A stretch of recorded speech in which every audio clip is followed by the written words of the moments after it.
And we're live again. Hello, class, and welcome to week 2. I hope you enjoyed the first week and starting to kind of get the momentum going a little bit and understanding where it is we're going and what this course is kind of about. This week we're going to be talking a little bit more about the collection disciplines, and we're going to start to touch into analysis a little bit. And then you're going to go into an analysis paper here shortly. But I want you to pay attention to some things that Lowenthal talks about in the course of talking about the collection disciplines. There are many disciplines. You're going to read all about them this week. There's human intelligence, signals intelligence, SIGINT, HUMINT, imagery intelligence, which is now GeoINT, geospatial intelligence, GeoINT. And you will notice that as we go through the course, a lot of the INTs are they're like the single source foundation of the 3-letter agency. So SIGINT is the National Security Agency, as is cyber, as cyber is coming more and more online. HUMINT would be more in the purveyal of the CIA. It would also be for law enforcement and the Federal Bureau of Investigation for here in the United States for domestic type stuff, and increasingly international as they kind of are increasing their role. GeoINT would be the National Geospatial Intelligence Agency, and then DIA, the Defense Intelligence Agency, it kind of does a little bit of everything. They're more of an all-source type entity that supports the Department of Defense. So it's just kind of interesting how those entities were formed, and if you draw a line between those intelligence collection disciplines up to those agencies, you can see, and where we talked about with history last week, the stovepipes, how those stovepipes started to form based on the intelligence disciplines and then the agencies, etc. We've done a remarkable job, seriously, in the last 20 years of really kind of breaking down those stovepipes. And in my personal opinion, the more technology increases and the more technology gets into the hands of users for collection, analysis, etc., you're going to see a greater symbiosis within the intelligence community with each other. It's going to be natural. It's because the technology will facilitate that. While you're reading Lowenthal this week, when he's talking about the INTs, he's going to talk about several overarching themes that have to do kind of with the stovepipe still a little bit. When we look at collection, some of the challenges that the intelligence community faces with collection a lot of times have to do with budget, right? So everything in the government and everything in national security and defense, and I shouldn't say everything because I shouldn't be so sweepingly, across the scope, but it always comes down to money, okay? It comes down to money, and that's just sort of the reality of it. There's only so much money in the federal government. There's only so much money in state government, et cetera, local government, et cetera, and so then decisions have to be made about where you allocate those resources. So when we look at the procurement time for technologies that we use in intelligence operations, and I'm going to pick on the Department of Defense because that's where I've spent my whole adult life pretty much. The procurement cycle, in terms of like research and development and then acquisition, et cetera, it's Leviathan. It's enormous. It takes years to be able to get something done. For those of you who maybe follow the news, you could see like when a jet's being made, like the F-35 as an example, how long that takes in order for it to, the research and development, and then the testing, and then the bidding and the competing for contract to be able to build it, et cetera, to test it, to evaluate it, et cetera, and then ultimately to manufacture it and integrate it. So those are big challenges, and that goes with budget because that money is tied to the research and development and the acquisition and those slow processes.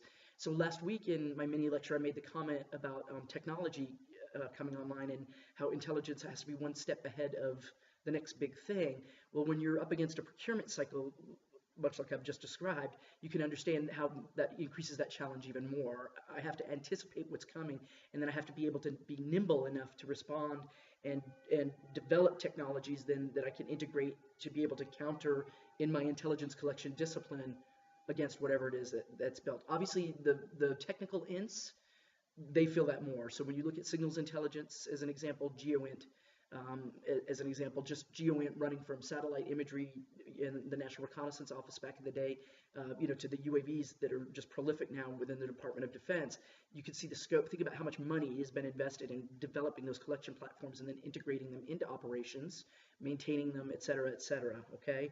So that's a big thing for collection when you look at that in the INT. So the other INT, some of the other INTs, though, like HUMINT as an example, also uses technologies, but obviously its main source is people. Okay, so that's both espionage and then also source operations, that type of stuff. So do they use technologies? Yeah, they do, but people is their bread and butter, and that's where they get their information from.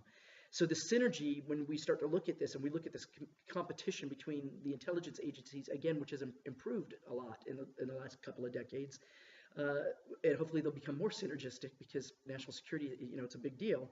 That synergy, it sometimes hits and misses. And so as we move from collection into analysis this week, we're also going to look at competitive analysis.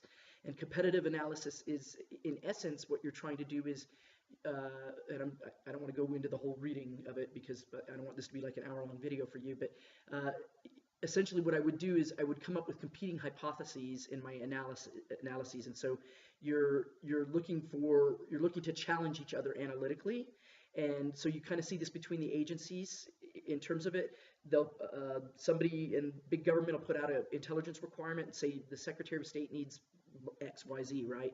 So they define an intelligence requirement, and then all of those national level agencies who receive that intelligence requirement will be collecting and processing and creating analytic products that will come into that decision maker, and they're competing with each other. And the idea is that by creating this competition, you are enhancing the validity of the analysis. It's purer, it's cleaner, it's stronger, etc. Can that go the other way? Yes, it certainly can. And as we go through this course, you'll see a little bit. You'll see some historical examples of when that went just horribly wrong. The competition is not always a good thing. The competitive analysis also dovetails back into the budget, that competition. You want the Secretary of State to pick your product, and you want to be the person that's going to go down and brief the Secretary of Defense and the President on X, Y, or Z. So there's this competition in there. People are people, right? So there's competition in there between the agencies to be the guy that's producing. Because producing means that you're going to secure your funding too. And I don't want to be cynical, but certainly that is tied to it, okay? So obviously at the lower levels where the analysts and the collectors actually work, it's a little different. Those people are probably some of the greatest patriots, in my personal opinion, that I've ever worked with. They really are dedicated to the United States, and so their heart's in the right place. So I want to assuage your fears there at the tactical level, basically. The people doing the job, it's the politics of it when it starts to get higher up. And again, I don't want to be cynical, but I do want to be transparent with you and talk to you a little bit about that. So when we talk about collection and we talk about synergy, so these agencies are out collecting. The other issue that Lowenthal is going to talk about this week is the vacuum cleaner effect, and probably the most contemporary and best example I can give you of this, unfortunately, would be the attacks on New York City and Washington, D.C., and the plane that went down in Pennsylvania on 9/11. And just as an example, there was information that might have pointed us in that direction, but when you're collecting and you're getting millions and millions of signals a day, etc., there's a delta between what you're collecting and the analysis that can occur. And a piece of information by itself, if it's not fused with something else over here, may mean absolutely nothing. And so it takes a lot of resources to be able to dedicate analysts to get through that material and then to be able to tie those pictures together, if that makes sense. So we're going to talk later in the semester about how the intelligence community gets blamed for a lot of stuff. And those of us who work in this field are kind of like, 20/20 hindsight. It's a little unfair. It's kind of scapegoating a little bit. And of course, it is also one of those places where you work, whether you're doing law enforcement type of intelligence, domestic intelligence with like the FBI or national level, etc. When you have a great success, that, my friends, is probably not publicized so much, right? So you're public scolding and private praising, if praise at all. So just keep that in mind in terms of as you go. And that challenge of collection versus analysis, okay?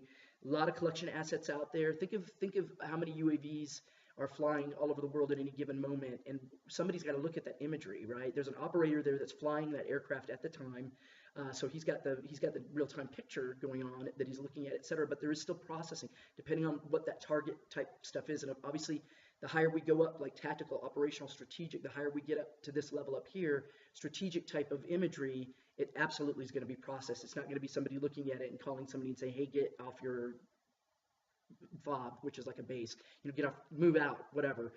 That's different. It's different than strategic, okay?